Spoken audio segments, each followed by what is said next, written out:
we should do a launch here, why not?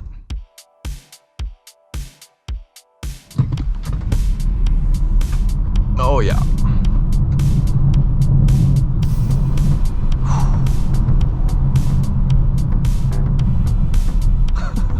The exhale was necessary, I promise.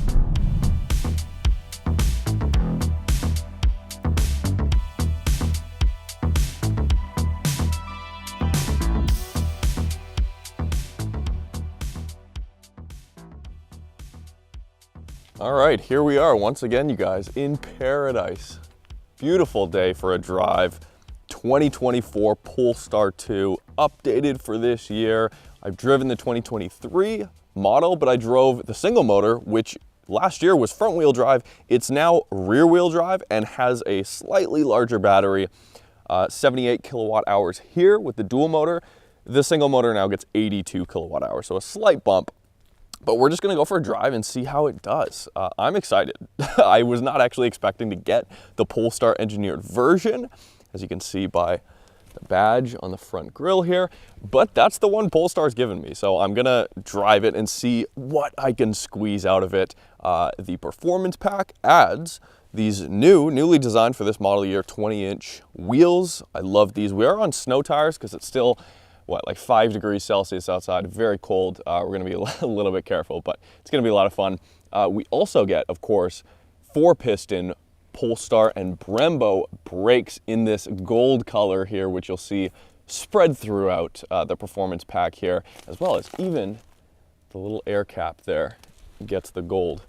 Of course, the most notable change on the exterior here is this new solid grille piece. It was black before, making it look a little bit more like an ordinary sedan. Now it is just solid white, distinctly. Yes, it is an EV. If you see one on the road, you'll know immediately.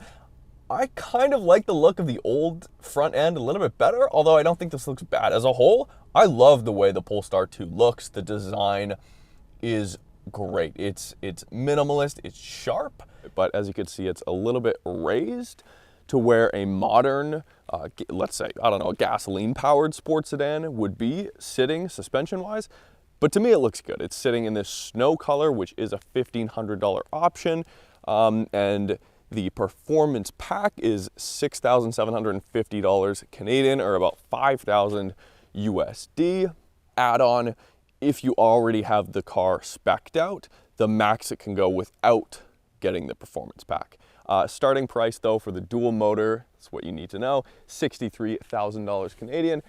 Sitting here as tested, $78,000 Canadian. But let's go for a drive. First, actually, I am going to do something I haven't done here yet, which is play with the most crucial part of the entire Polestar engineered, or I guess it's just a Polestar, so the Performance package. The most crucial part, which is of course the monotube Öhlins dampers, which if you watched my V60 Polestar video, Volvo V60 Polestar video, they were just exposed. They were right here, manually adjustable dampers, which is crazy on an EV especially. It was crazy on the V60, but even more so here. A little bit of frunk space, as we can see, but that's not why I came up here. I don't know how to get to the dampers. They made it even more complicated. So on the V60, you were able to adjust just straight up the dampers right and left really easily, and it looked great. It actually was kind of, you know, a little bit of a visual piece too when you pop the hood, but here, that's not the case. And then of course the rears are the same. You have to jack up the car, take off the wheels to adjust the suspension. So it's out of the reach of, I would say, most people if you're not like a hardcore enthusiast. But yeah, let's just drive. That's what we're here for. We have to explore the performance chops. As we get in, we've got this brushed aluminum door sill here. No lights on the ground or anything, not that I could tell. I appreciate that. And then of course, the gold seat belts, part of the Performance Pack as well. That continues into the rear seats. Black ash interior here with the wood grain on the dash. Love that. So yeah, as with all Polestars, the vehicle is just on. When we step inside here, put it into drive. And we're off. Let's go.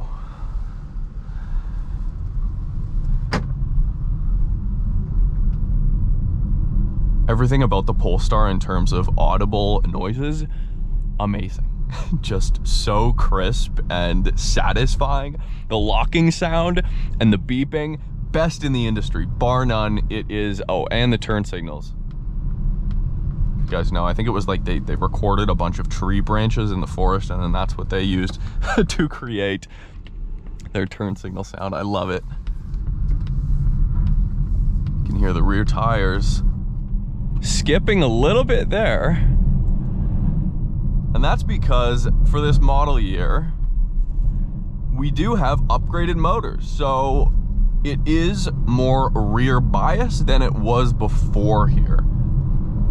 And new motors, what does that mean? Of course, more power. So now the standard dual motor gets 421 horsepower, 546 pound-feet of torque, which is up, I believe, 79 pound-feet over the previous car, and then about 17 or 18 more horsepower here, up to 421. That's the standard dual motor. I mean, here, that was a mistake. This performance model is bumped up even further to 455 horsepower and the same 546 pound-feet of torque, which is more than enough.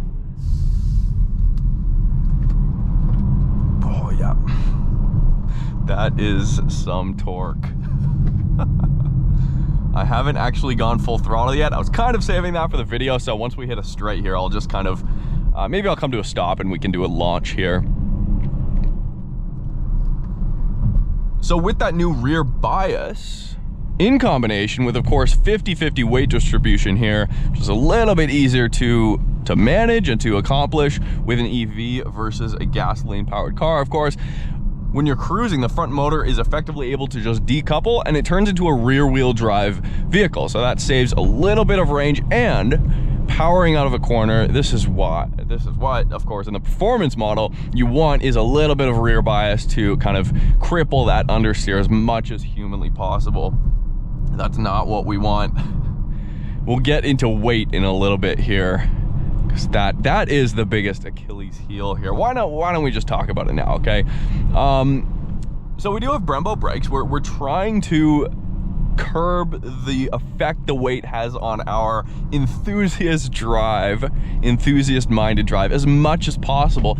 There's only so much you can do, okay? It weighs 4,600 pounds.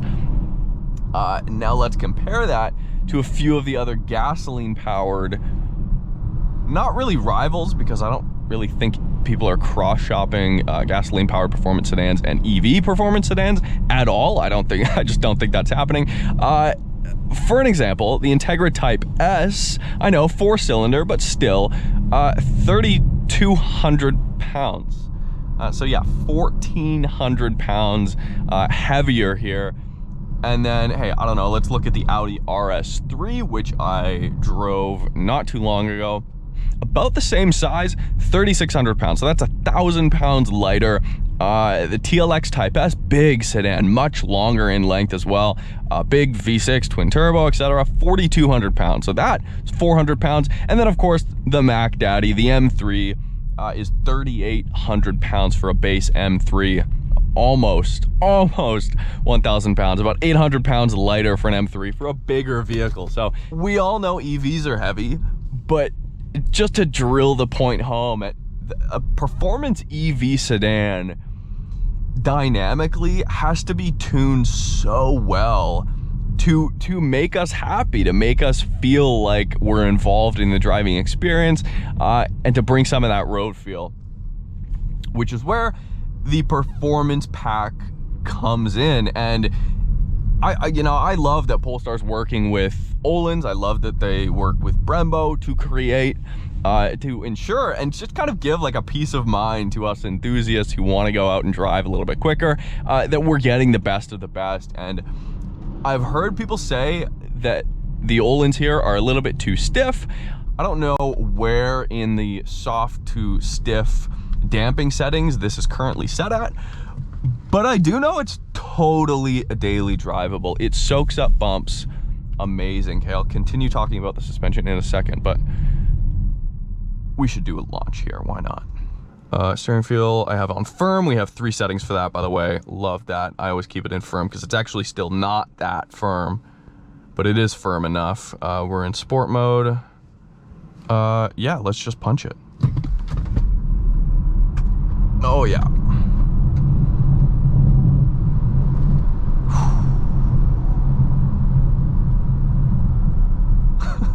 The exhale was necessary, I promise. Okay, we'll do another one here. Punch it.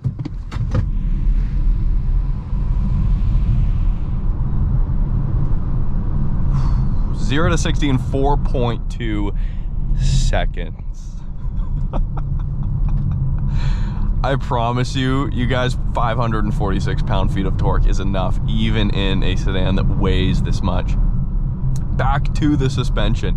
They're a monotube damper here, so it's just a quicker response. So a lot of those small little bumps are acted upon so quick. But of course, the big stuff can be a little bit jarring.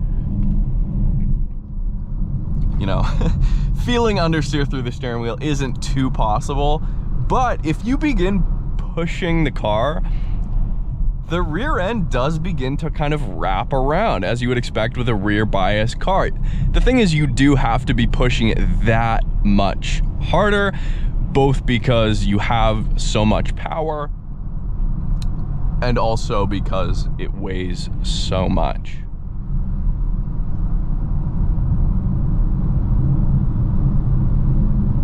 Road noise is good, very quiet.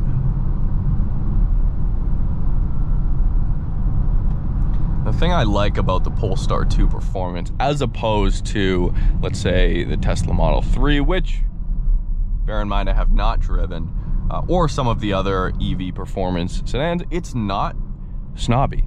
It's not pretentious. It's a minimalist kind of, your neighbors are never gonna ask about it. They don't care. No one's gonna stop you on the road and look at it. Not that people do that with Teslas, but there's a little bit of a community / cult going on over there in Tesla land. And that's not the case with Polestar. And I think that's one of its most endearing qualities as a vehicle. If I was to buy an electric performance sedan, this is pretty much the only one I would consider under 100K. And why I say that is because the Lucid Air exists. But it is phenomenal what they've managed to squeeze out of the Polestar 2. Now, it's a little bit confusing because, yeah, we've got the Brembos, stop on a dime. They do. And we've got the Öhlins, and we're able to adjust it, I guess, if we go to a dealer, or maybe it's in the owner's manual. I'm not sure. But then the sedan is it's a little bit lifted above where your standard gasoline-powered sports sedans are. It doesn't sit as low. It's not as hunkered down.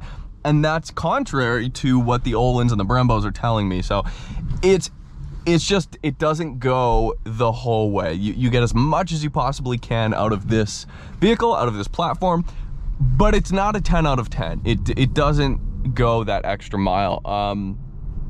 Where Polestar does do that is with the limited edition, I forget what it's called, but they made a few hundred of these, and that even has stiffer suspension still than this, and it's lowered as well. But they only made, whatever, 250 or something of them. So it's not a priority, and it's just strange that, we go with the Öhlins and the Brembos, but it's still a little bit lifted.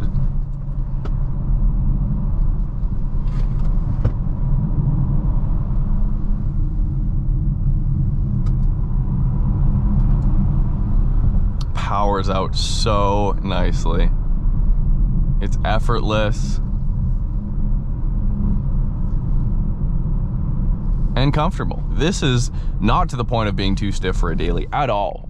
It's definitely stiffer.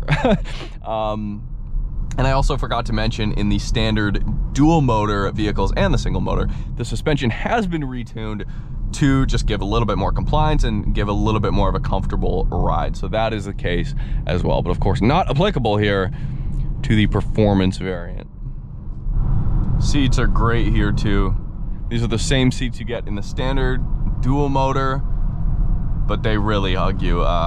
Even despite the other models not being performance oriented, great seats, love these.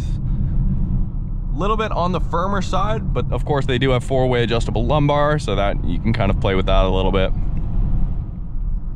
A little bit more road noise when we're getting into the corners because we are on those snow tires.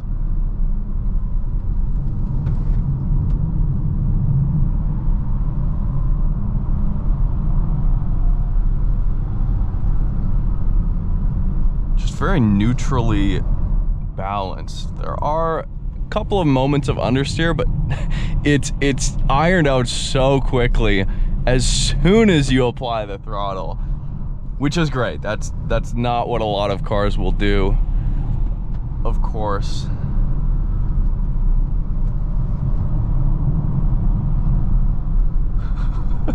I hate when I have fun in an EV. I really do. Goes against every fiber of my being, but let's quickly talk about pricing and packages. So we do have 247 miles or 398 kilometers of range with the Performance Pack. You do get more, 276 miles or 444 kilometers with the dual motor non-performance, and then even more just with the single motor with that larger battery, like I mentioned. Packages. So for the 2024 model year, as I alluded to, the Pilot Pack is standard with dual motor cars. So what is that Pilot Pack? What do you get standard now with the dual motor? You get a bunch of blind spot sensors, you get cross traffic alert, you also get adaptive cruise control, standard. I love that. 360 cam is also standard. Pilot assist and those LED front fog lights up there. And all Polestar 2s now get the wireless charger as standard, as well as a bunch of other, driver awareness features. And then of course, if you do go with the Performance Pack, you do also get the Plus Pack. So that's where the pricing gets a little bit expensive, where how you get up to $78,000 Canadian very quickly is because you're forced to get the Plus Pack if you get the Performance Pack. So it's not just $5,000 USD or 6,700 Canadian for the Performance Pack. It ends up being $10,000 Canadian because it includes or forces you to get the Plus Pack. What does the Plus Pack include? The Harman Kardon upgraded audio, which is well worth it. You get surround sound and a few other features there. You can see it up there. I love it. It's a great sound system. You also get, of course, the pano roof here, which is a catch-22. I love it as far as visibility goes. You also get the, the reflection of the Polestar logo. That's kind of cool. But it also takes longer for the vehicle to heat up, and the heat escapes a little bit quicker. That's just true with all of these pano roofs, but that is to be noted. And then, yeah, standard minimalist interior here. Like I said, I love the simplicity of it. I don't think Polestar needs a bigger screen, but having looked at the Polestar 3, 4, 5, the new ones that are coming that look outstanding, by the way, in design, they don't need a bigger screen. It's going to have it at some point. I just don't know when, if the other vehicles are any indication of that. But yeah, that is the Polestar 2. It'll be interesting to see where Polestar goes now that Volvo has actually sold their majority stake in Polestar. So where does that leave the performance aspect of Polestar? I feel like Öhlins and Brembo's partnership with Volvo will continue strong, I hope. But I'm not sure about Polestar. They are now effectively a majority-owned company by Geely, a Chinese company, obviously. Now, Volvo is also pretty much owned or ran by Geely as well. So I don't know how this all plays out. If any future any future Polestars will have Öhlins and stuff like that, or where their enthusiast edge will kind of take them, who knows? Let me know what you guys think about the Polestar 2 in the comments below, and we'll see you next time.